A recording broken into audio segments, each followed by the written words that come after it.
સુરતની સચિન પોલીસ દ્વારા 13 તુચકો અર્પણ કાર્યક્રમ યોજી મૂળ માલિકોને તેઓનો લાખોનો મુદ્દામાલ પરત કર્યો હતો। સુરતના સચિન પોલીસ મથકમાં 13 તુચકો અર્પણ કાર્યક્રમ યોજાયો હતો, જેમાં ચોરાયેલા કે ખોવાયેલા મુદ્દામાલ પોલીસે શોધી કાઢ્યા બાદ કોર્ટના ધક્કાથી મૂળ માલિકો પરેશાન ન થાય તે માટે કોર્ટ પરવાનગી બાદ સચિન પોલીસ દ્વારા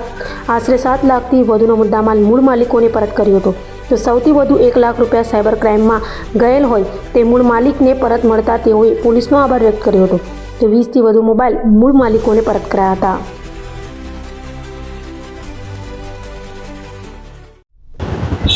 સુરત પોલીસ કમિશનર શ્રી અનુપમસિંહ ગેહલોત સાહેબના માર્ગદર્શન અને સૂચના હેઠળ અલગ અલગ કાર્યક્રમો જે થતા હોય છે, જેમાંનો એક આપણો ખાસ આ કાર્યક્રમ 13 તુચકો અર્પણ આજરોજ 3જા મહિનાનો પોલીસ સ્ટેશન ખાતે યોજવામાં આવેલો છે। એમાં સચિન પોલીસ સ્ટેશન વિસ્તારમાં જેના પણ કોઈ વસ્તુ ગુમ થયા હતા અથવા ચોરી થયા હતા એવા બનાવોમાં જે પોલીસે મહેનત કરીને જે મુદ્દામાલ રિકવર કર્યો હતો તે વસ્તુ આજરોજ બહોળી સંખ્યામાં હાજર રહેલા લાભાર્થીઓને હાથોહાથ પરત કરવામાં આવેલી છે। જેમાં ખાસ કરીને જે એક ગુજરાત ગ્રામીણ બેંકમાં એક હથિયાર સાથેના લૂંટનો જે બનાવ બન્યો હતો, જેમાં સચિન પોલીસ અને સુરત શહેર ક્રાઇમ બ્રાન્ચની ટીમોએ ખૂબ મહેનત કરીને આરોપીને ખૂબ ટૂંકા સમયમાં પકડી પાડી લૂંટમાં ગયેલ મુદ્દામાલ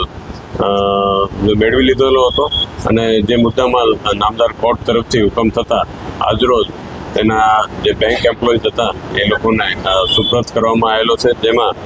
3,33,520 રૂપિયા જે બેંકમાંથી લૂંટ થયેલા મુદ્દામાલ હતો જે પરત કરવામાં આવ્યો છે। તે ઉપરાંત અલગ અલગ જે વિસ્તારમાંથી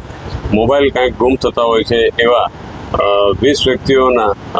મોબાઈલ તેઓને આજરોજ બોલાવીને પરત આપવામાં આવેલા છે, જેની કિંમત 2,89,000 જેટલી થાય છે। તે ઉપરાંત આપ જાણો છો કે ભાઈ સાયબરના પણ ખૂબ જે રીતે બનાવો બનતા હોય છે, એમાં સાયબર રિફંડનો એક જે કેસ હતો, જેમાં એક જ વ્યક્તિને એના પોતાના 1,28,213 રૂપિયા જે સાયબર રિફંડ પણ આજરોજ અત્રેથી પરત કરવામાં આવેલ છે, જેથી કુલ 7,50,733 રૂપિયાનો જે પણ મુદ્દામાલ હતો એ આજરોજ સચિન પોલીસ સ્ટેશન ખાતે 13 તુચકો અર્પણ કાર્યક્રમમાં તેઓને પરત આપવામાં આવેલ છે।